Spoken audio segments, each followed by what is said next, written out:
Hello friends, today we will talk a few words about religions. We have many different religions in the world.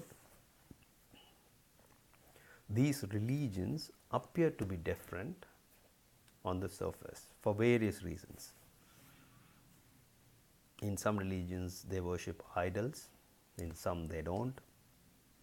So if you look at the differences between these religions, they are enormous, huge differences among them. But there should be some common thread in all of those. Looking at the fact that these religions were formed thousands of years back, in fact, really thousands of years back, just imagine how people would have lived in those days. No police station, no courts, maybe some schools, not much. But as we have progressed, we have managed to have these elements in our society, like policemen for law and enforcement, law and order, judges, courts, lawyers, strict institutions. So those things are now well developed in modern society.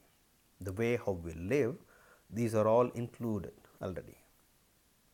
So if you try to exclude or take away these elements from those religious books, yeah, then what we will end up with is just the path towards God.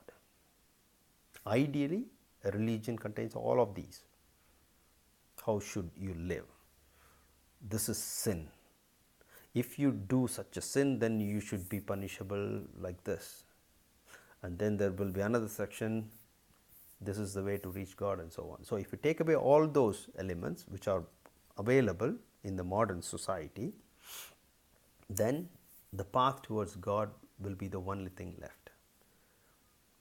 Now, the first and important point which comes is, if the path towards God leads us towards God,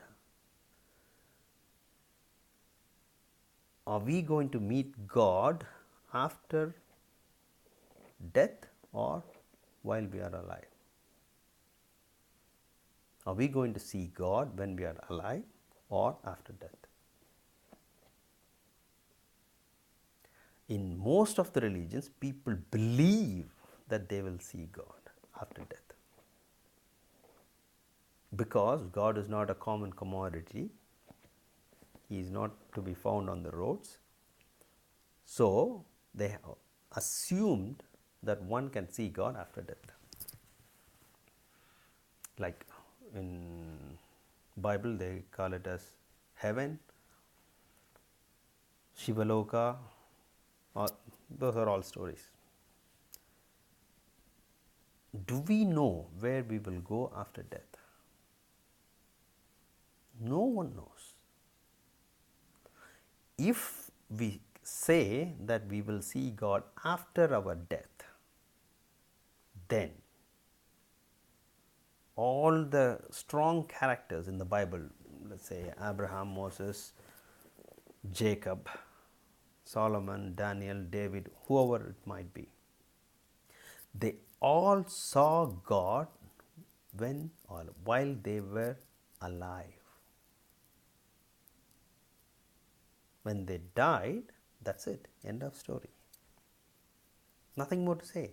If you take the book of Exodus, they talk a lot about Moses. Moses did this, he was a small boy, he grew up, he became an old man, this, that. He led the people of Israel, everything, and then when he died, okay, finished, end of story. So, if there is something after Moses, they should have mentioned it. Something, at least a few words. No. So, We do not know where we came from, but wherever it might be, we will go there one day. That's it. And will we be able to see God? Maybe. But whatever we practice as religions, they are meant to lead us towards God while we are alive. This is the fundamental difference. So the goal is to see God while we are alive. The book of Ecclesiastes beautifully says in the Bible, the dust, the human body will go and mix with the ground, and our soul will go to God who gave it to us. And before such a thing happens, you try to look for God in your youth. This is what he says. Bhagavad Gita also says the same thing. Atma, the soul, does not die. The body dies. So, the religion, any religion for that matter, the religions, they are paths to lead us towards God while we are alive. This is the key thing. The paths could be different, completely different. For example, idol worship. Hindus worship idols, and Christians say no, the idols are not God. But Hindus say, yeah, but this is our God, this is the way how we are worshipping God. Both are right. Christians are right by saying that this is not the God, this is not the God. And Hindus, they say, this is the idol, yes, but this is our God. They are also right. I'll give you an example. Let's say, okay, I live here in Germany. My mom lives in India. Let's suppose that I have a picture of my mother at my home. And someone asks me, who is this? And I'm saying, this is my mother. Is that my mother? It depends. If you look at that as a frame and a picture in it, yes, it is just a frame and a picture with no living person. Because my mom is there in India, she is not inside the frame. But I point to that frame and say, this is my mother. Is that right or wrong? It is correct. Why? Because the way how I have identified my mom in my brain is reflected in the picture. That is, by looking at the picture, all I am trying to do is, yes, say this is my mom, even though she is not there in flesh and blood. We all know that, right? So, when I say my mom, am I referring to that picture or my real mom who is in India? It's a bit complex. Okay, let's forget the picture. Now I close my eyes and say, Mom. Who am I addressing this to? Even if I sit in front of that picture and close my eyes and say Mom, I am referring to my mom in India. Likewise, when I close my eyes and say, oh God, I am talking to the real God, whoever it might be. I am not talking to the idol. So, idol worships are meant to get the focus or attention from the people. That's it. So, the people can focus on one place and then be sincere in their prayers. That's all. So, The mode of worship varies in different religions, but that does not mean that there are different gods. There is only one God. People worship in different ways. They call those gods or this one God in different ways. In Hinduism, they call him as Parabrahman, yeah, Parabrahman, but we don't see him being, let's say, worshipped very commonly, but the Hindu god, the topmost one is Parabrahman in the Upanishads and so on. In Christianity, Jesus addresses this Parabrahman as the Father. Yeah? And in Islam, God, Allah. Allah is the Arabic word for the God. So just God. So we are all talking about one big God, very big God, not personified gods, Shiva, Vishnu, Rama, not like that. So when I say God, I am talking about that one God which has got enough descriptions in all the religious books. They are all the same. Okay, so I am talking about that God. So now, when I say religion, if a religion is supposed to take me towards God, that highlights that there is a distance to be traveled. It's a path. Yeah, I'm here, God is here, and religion is the path which connects me to the God. So now, how far is God from us? 1 kilometer, 100? This is also important, because if God is so far away from us, then it takes really ages to reach Him. But no religion says that God is far away from you. Every religion says God is very, very, very close to us. In Bible, there are many, many verses where they say, I am with you. I will never let you alone. And in Quran, in chapter 50, Allah says that we are closer to you than your thoughts and than your jugular veins. Can you imagine who can be closer to our thoughts? Closer towards us than our thoughts. Who can be closer to our veins? Parabrahman, Atma and Paramatma are one and the same. Aham Brahmasmi.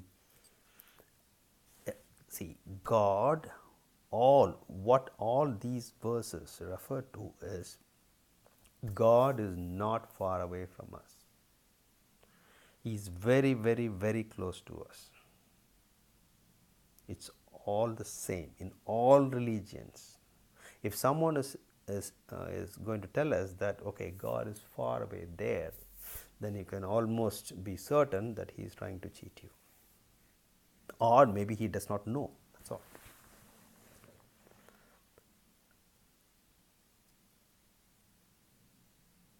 Instead of this, I mean, if you keep the God there and say, okay, oh Jesus, come, he's not going to come. If he has to come, he has to appear in our consciousness, right? Here. Okay, it's a very big topic. It's better that he do not come, if Jesus, because in the name of religion, the things which we are doing is completely crazy. What does money have got to do with religion and God? We are collecting money from the poor people in the name of donations and offerings and gifts. That is robbery. Do you know what Jesus said? He said, do not make my Father's place as a den of thieves or something like that.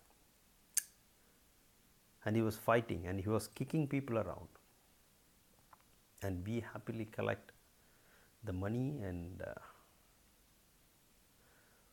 not only Christianity, any religion for that matter. Why do we need money in the name of God? That is much, much, much worse than begging. It has got nothing to do with God. Religions, or in fact God, the God which the religions should praise or preach, should be always towards humanity. Every religion says that, love your neighbors, love, love, love. You don't have to kill each other. Only by love we can realize God. Only true love, not by other means. Jesus very clearly said that in the Bible. Those who did things for the poor are doing it for me. That's it. If we want to do something for God, do it to the needy, the poor and the needy. That reaches God.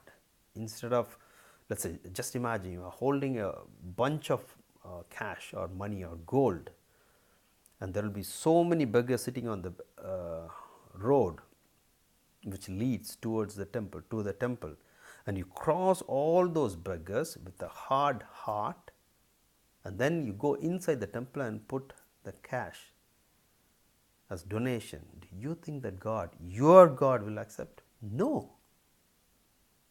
It is just to convince yourself. That's all. It's a thought. I wanted to give money to God. I gave it to God, and then I am happy. 3 thoughts. That's all. I wanted to give money to God. First thought. I gave the money to God, and then we can say even God is happy. These are all just our thoughts. Nothing to do with God. Nothing to do with religion. The true religion does not require your money. Any religion for that matter, it should not require money from you. The true religion should expect you to serve the poor. Why do we serve the poor? So that you improve your ability to accommodate others within you. Why? Why do you need to do that? Because your God, whoever God it is, in whatever religion you are in, your God is the one universal God. You address Him as in different ways, but it is one universal God which is so big and you are limited. You try to increase yourself through love. If you manage to do that, then you become big as God. In simple terms, this is what Jesus meant by, like how I and Father are one, I want you to be one with us. It's a big thing. To become that, you need to improve, or we need to love each other and accommodate others as ourselves. Love thy neighbor as thyself. So it's all based on love. If your religion is encouraging or promoting violence or killing others, then first thing is probably it is not a true religion. If it is, then you yourself, even if it is me, I am not a human being, I become an animal. If I take a knife to kill other person, especially in the name of religion, I am not even a human being, I become an animal. So let's try to learn more about our religion, whatever it is. They are all talking about the same God. Let's learn about it, understand what they are trying to teach, and then pray towards the one God to make Him lead us towards Him. Thank you.